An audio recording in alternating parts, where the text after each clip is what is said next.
Bonjour, alors ce tarot est pour ce tirage et pour les signes Gémeaux. Alors, j'ai tiré comme orienté, affectif. J'ai tiré pour cette première, comme première carte qui est la carte positive, ce qui va vous être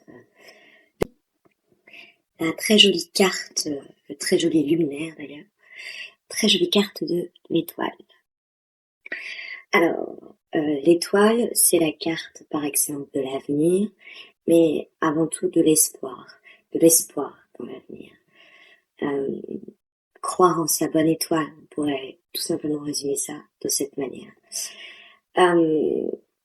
Respecter où elle se trouve, on pourrait dire que vous avez la chance de votre côté, mes chers Gémeaux ce mois-ci, qu'il faut écouter votre intuition, qu'il faut être à l'écoute de votre ange interne, si je pourrais dire ça, parce qu'il y a une bonne étoile au-dessus de vous qui brille.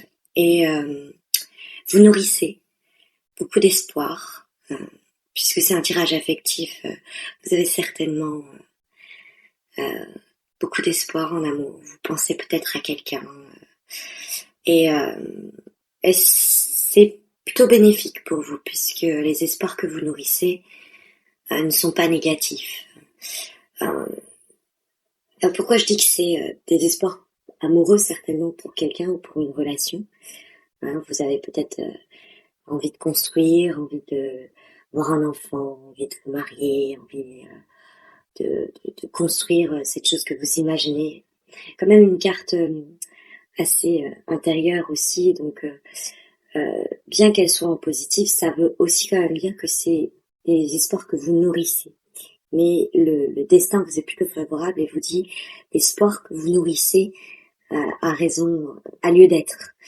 Alors, pourquoi je dis que c'est vraiment affectif? Déjà, le tirage est affectif, mais j'ai recouvert l'étoile pour savoir, chers Gémeaux, à quoi vous rêviez.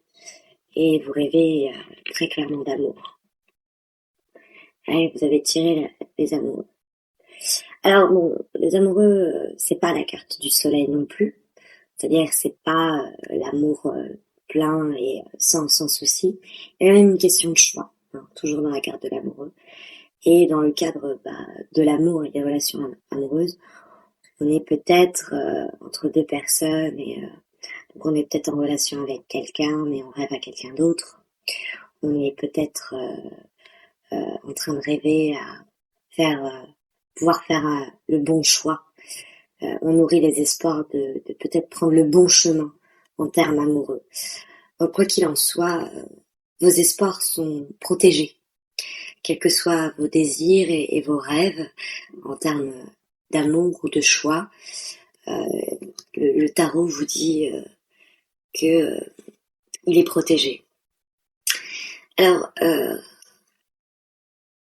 par contre, c'est une carte quand même qui est, comme je disais, qui est assez réflexive et assez intérieure. Donc, c'est quelque chose, ces espoirs que vous nourrissez, c'est des espoirs pas forcément que vous exprimez. D'accord? C'est quelque chose que vous portez dans votre cœur, silencieusement peut-être, sur quelqu'un peut-être en couple.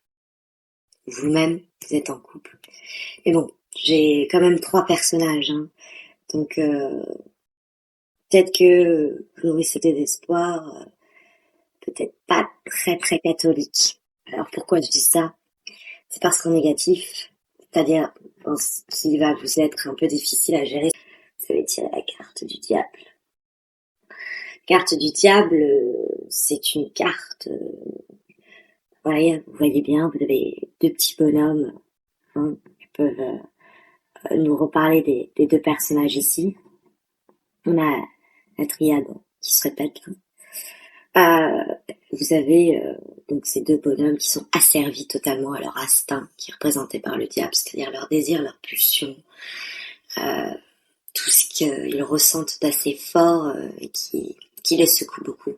Alors comme la carte est située dans un aspect négatif, bien que vous nourrissez des espoirs vis-à-vis d'une relation amoureuse, j'ai l'impression que ça crée en vous des pulsions peut-être que vous essayez de freiner ou de castrer en tout cas, mais des pulsions pas très catholiques, puisque c'est le diable. Là où elle se trouve, on peut parler, oui, peut-être de tromperie, peut-être, oh, comme on a une carte assez passive en face, peut-être que vous nourrissez un espoir amoureux, mais aussi sexuel, ou un désir qui n'est pas très sain, que vous savez n'être pas très sain. Pourquoi je dis ça, ou pas très équilibré, en tout cas, c'est pas très juste de ressentir ce désir-là. Pourquoi je dis ça, c'est parce que j'ai essayé de comprendre quelle était la nature de ces désirs et de ces pulsions, et qui vous faisaient plus de mal que de bien, actuellement en tout cas. Je l'ai recouvert par la carte de la justice. Donc la justice, c'est l'équilibre, l'harmonie, mais bon, c'est la justice aussi, c'est la loi. Donc, en résumé, c'est ce qui est bien et ce qui est mal. Donc, vous savez très bien que vos désirs sont pas justes. C'est mal ce que vous désirez.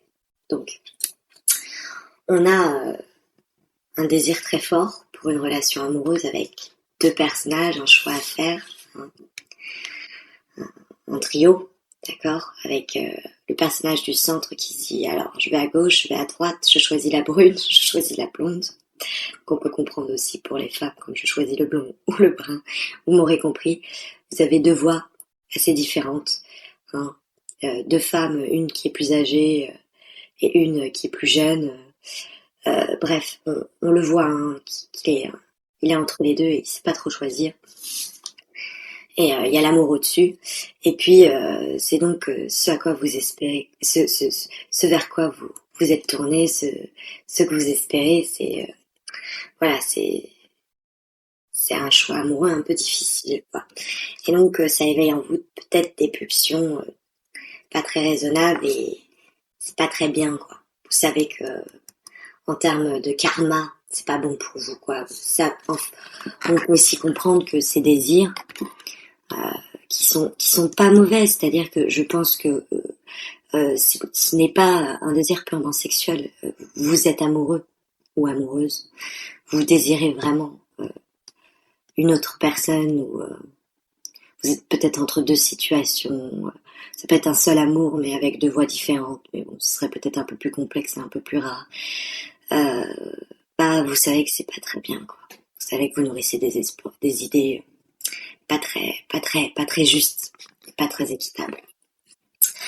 Et au-dessus de ça, on a au-dessus de la carte de l'avenir et de l'espoir tourné vers l'amour, mais qui engendre des pulsions et du désir peut-être, ou une addiction à une personne, une relation passionnelle qui vous fait plus de mal que de bien, justement, parce que visiblement vous y aspirez, vous ne l'avez pas.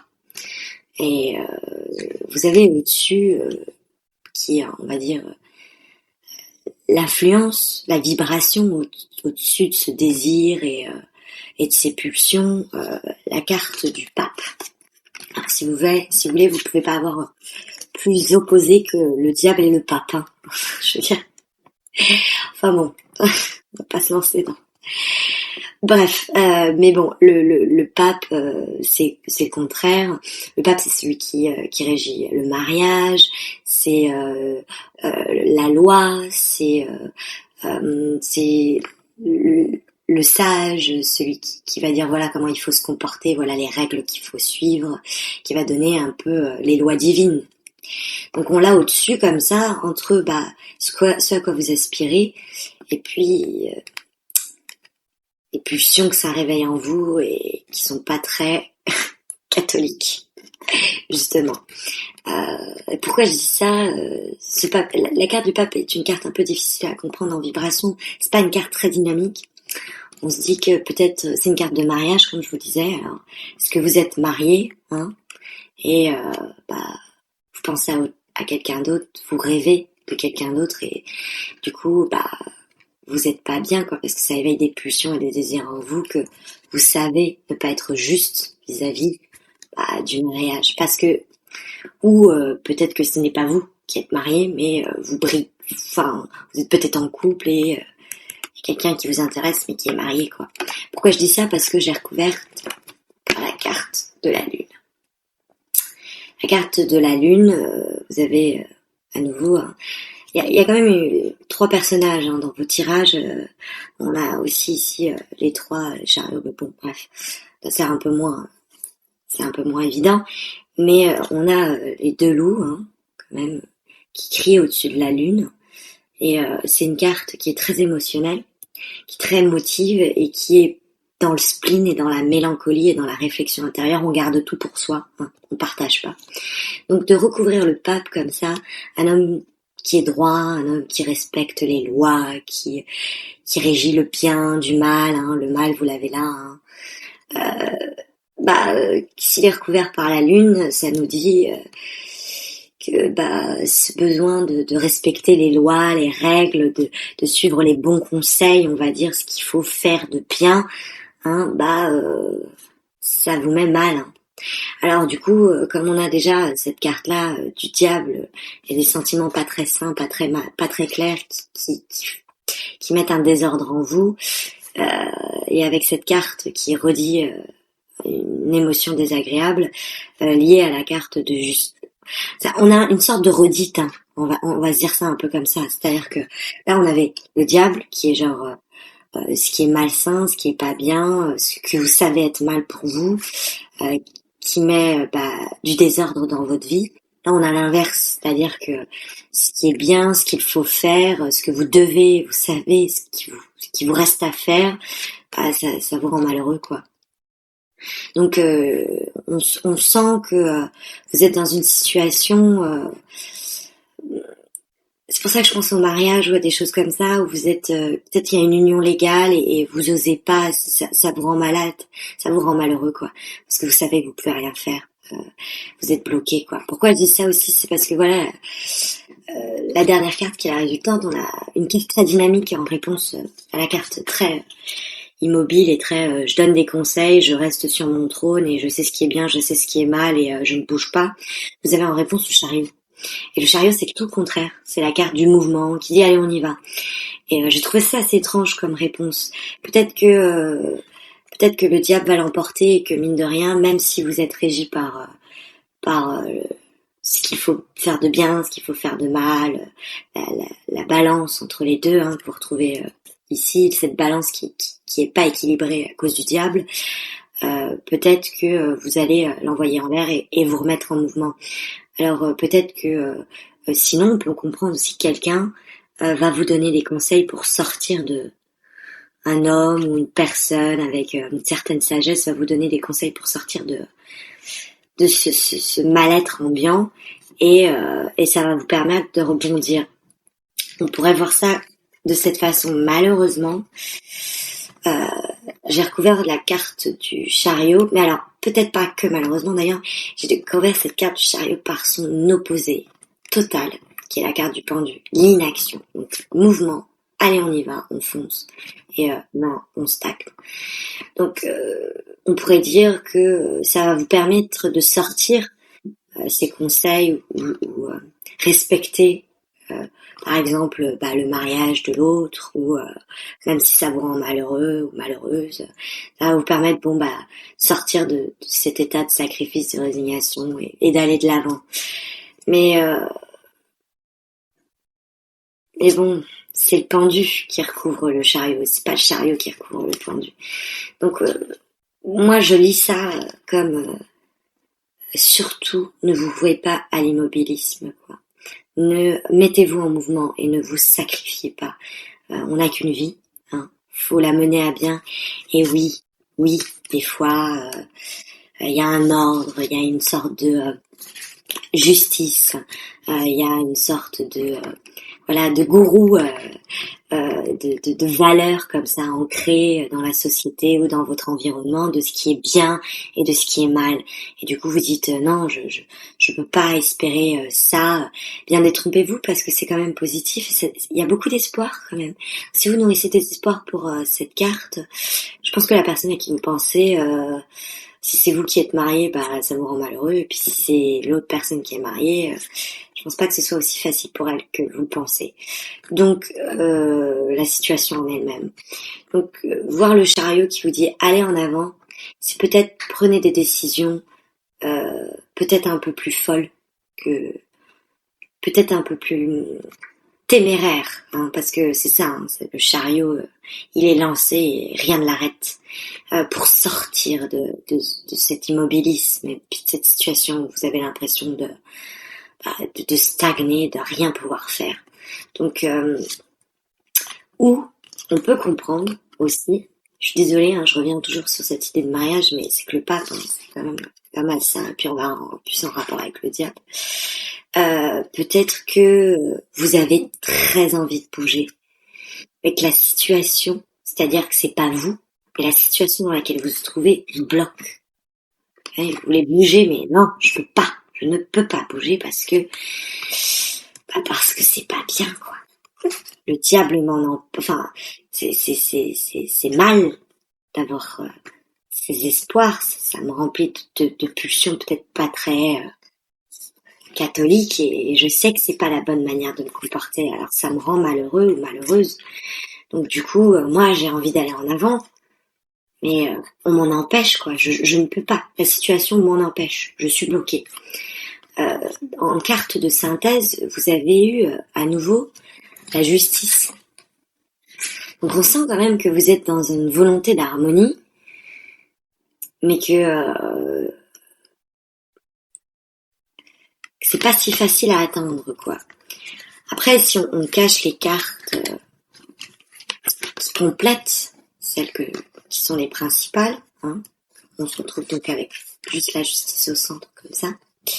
Donc, vous avez beaucoup d'espoir en amour, ça éveille beaucoup de pulsions en vous, malsaines, peut-être une addiction, hein, des comportements un peu addictifs à la relation amoureuse ou au sentiment amoureux que vous avez du mal à sortir de ça. Puis vous savez que c'est pas bien, quoi.